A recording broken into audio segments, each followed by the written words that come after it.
Hello YouTubers, this is me here once again with the start of a new series here. It's me looking at the discography of the late great visionary American master, Mr. Frank Zappa. And this is his first album, which is released June 27th, 1966. The album is Freak Out. And what can I say about Freak Out? Well, let's get into a little bit of history behind the album.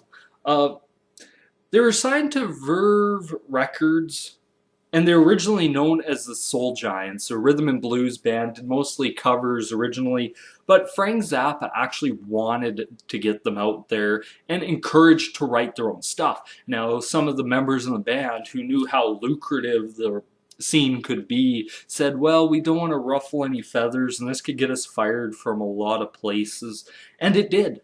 Like, they quit the band and all that. Originally it started, one of their original members of the band, I can't remember who it is, didn't write it down or anything, but got in a dispute with the guitar player, and that's how Zappa was asked to fill in, and he eventually became the leader of the band and all that. They were forced to change their names as soon as they were signed to the label. They could no longer be known as what Zappa wanted to call them, the Mothers. So he then even said in an interview or even in his book, The Real Frank Zappa, he said, can't call them the Mothers, but then he just added the of invention at the end, and it worked, and they were happy with it and all that. This album is one of the first, not only double albums, it is critically hailed as one of the first conceptual albums.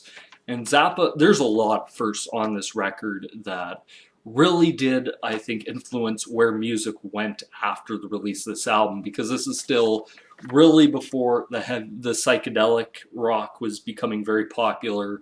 Progressive rock, this would be called, like, I guess the start of prog rock. And what it was, it used doo-wop, it used rock and roll, rhythm and blues, a lot of different things in it. And everything. Now, before they were signed, there's conflicting, I've heard stories from Zappa, and I've heard different stuff on the internet. I don't know, I tend to believe Zappa more on how they were signed. Guys, they said a guy went and seen them and all that, and this was Wikipedia said this, and said the guy went and seen them and thought, oh, they'd be a white blues band, which at the time most blues bands were black, rhythm and blues, all that. But I don't, and even Zappa said that he didn't think he knew exactly what he was getting into when he signed the Mothers of Invention. Also, the other story is Zappa told that the guy was supposed to show up at the show, never showed, actually got stuck at a club looking at another band, which 60s, he probably met a girl, banged her, did whatever, and felt bad about it, so give him a contract. Now, after bringing him into the studio, they laid down the tracks to, I believe it was Any Way the Wind Blows and Who Are the Brain Police. And Zappa said in his book, he could clearly see the guy was in the mixing room as he was playing on the phone. And I think a lot of people figured this is not exactly what we thought we were getting, so everything. The album, however, cost quite a lot, even back in 1966, to make this record was quite a lot. It cost between $25,000 and $30,000. And this was a new band. This was no guarantee. It's not like, okay, you're bringing the Beatles in to record it, and it was 25 and 30 grand. It just wasn't, because Zappa, even with his band, wasn't at that level of marketability, but it worked well. The band consisted of a lot of people. I'll have to bring this up on my screen just to name off all the people other than the band. Frank Zappa is guitar, conductor, vocals. Jimmy Carl Black is percussion, drums, and vocals. Ray Collins is harmonica, cymbals, sound effects, tambourine, vocals, finger cymbals. Elliot Ingber, who actually later joined Captain Beefheart in his Magic Band, is alternate lead and rhythm guitar. Roy Estrada is bass and vocals. Gene Estes is percussion. Eugene Denovi is piano. Neil Lavang on guitar. John Rotella and clarinet and sax, Carol Kay on 12-string guitar, Kurt Reher on cello, Raymond Kelly, Paul Bergstrom, Emmett Sargent, Joseph Saxon, Edwin V. Beach, all on cello, Arthur Maybe on French horn and tuba, Motorhead Sherwood, Noises, Kim Fowley on megaphone, Mark Rubberneck on piano, Paul Butterfield on vocals, Les McLean on piano, and Janine Vessoir as the voice of Susie Cream Cheese. Now, that is quite a lot of stuff to go through. But the track listing for this album is Hungry Freaks Daddy, I Ain't Got No Heart, Who Are the Brain Police, Go Cry on Somebody Else's Shoulder, Motherly Love, How Could I Be Such a Fool, Side 2 is Wowie Zowie, Didn't Try to Call Me, Anyway the Wind Blows, I'm Not Satisfied, You're Probably Wondering Why I'm Here. Then you get onto the double part of the album, which is actually broken into sections. Trouble Every Day and Help I'm a Rock, which is broken into Okay to Tap Dance, A Memoriam, Edgar Versailles, and It Can Happen Here. And the next song is Return of the Son of the Monster Magnet, for A Ritual Dance of the Child Killer, and Nuit Prote, No Commercial Potential. And this length of the album is 1 hour and 55 seconds, which pretty much 1 hour and a minute. But my God, there is some absolutely phenomenal great stuff on here. This is also known as maybe one of the first satirical, really taking a huge pot shots at American pop culture about the Great Society and how they're supposed to be the Great Society and wasn't, and everything. And even the guy who signed them and produced their first record, which really, Tom Wilson really stuck his neck out for Frank Zappa. And this is how this album got written. One day he came into studio high on LSD and started producing this record, and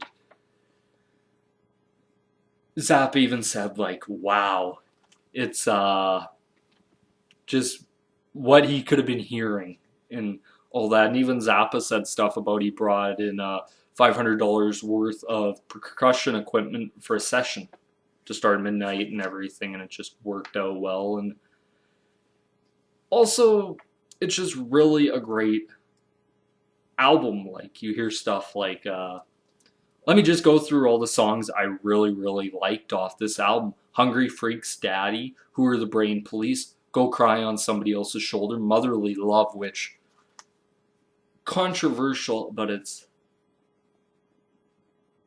got some mother love for me baby, yeah. And it's all this like motherly love and all that, and it's sort of like he's saying, do you get it? It's a joke. It's sort of like playing off the mother's name, and it's like motherly love, talking openly about groupies and sex. And this is another thing, not only does it talk about society, it talks about sex, drugs, alcohol, everything about society in the 60s, and even like Trouble Every Day, which is very much a lot about American and about the race riots and everything that was starting to happen in the United States, civil rights movement. And it just really culminated into this album, and a lot of people will credit the Beatles with Sgt. Pepper and McCartney calling it their freak out. Frank Zappa absolutely despised that comment, saying, no, because you're in it for the money. I'm in it for the music and everything. What else is there off here I really love? Wowie Zowie, You Didn't Try to Call Me was really good. You're probably wondering why I'm here. So am I, so am I. That's another great one. Trouble Every Day, Help I'm a Rock. And I even really enjoyed parts of The Return of the Son of the Monster Magnet, which was really good. And you're looking at a lot of length of these songs. It isn't really until you get to the second album where the lengths sort of get up around the 5-minute mark plus, and then you get like Help I'm a Rock, which is just about 9 minutes. And you get Son of the Monster Magnet, which is about 12.5 minutes. So you're looking at this saying, wow, And this album, how do I put this? This album is probably one of those albums where it used a lot of stuff. It also produced some singles from it. How Could I Be Such a Fool, Trouble Every Day, Who Are the Brain Police, and Motherly Love was released. And you could also say this album also had many different genres. You could say experimental, comedy rock, rhythm and blues, avant-garde, doo-wop, symphonic rock, spoken word, progressive rock. Metal could even link probably some of their roots back to this album, with songs like Help I'm a Rock. Like that song like just blew my mind as soon as I heard it. Like, wow, that is a very heavy song. And it did reach the Billboard charts, which back in 1966 you could still say was a very hard thing to do. Did it reach the levels of the Beatles, the Stones, the Yardbirds, the Who, any of that stuff? No, but who would have? Even Jimi Hendrix, it didn't reach that level. But I think what it showed was that music was changing. There was almost this underbelly of music that was coming out, and the next year you'd get psychedelic rock became very popular. Even hard rock / heavy psych became very popular in right around 67, 68, right after this. So you could say that this is their big thing. And it was really good. It's even been ranked as one of the most listened to albums that you must listen to before you die. And I think this is also one of the albums that built progressive rock from pretty much the ground up, that a guy like Frank Zappa could go out, record this, get it out in experimental nature, and it worked well. And the release, yeah, sure, it was something different. I love the album art to it. It was almost like, it was just like, you just have to see the album cover. I'll put it at the beginning of the video so you can look at it if you want. This is a great thing. This was a great album. Frank Zappa, Freak Out. This is my first thought of his discography. Production of this album, actually I'll talk about a couple more things. Production of it was just phenomenal. You could really tell that even back in 66, it was very, very out there, but the production was really good. Like, it didn't sound like anything was really out of place. It worked very well. And it's probably one of those albums I really highly suggest go listening to it.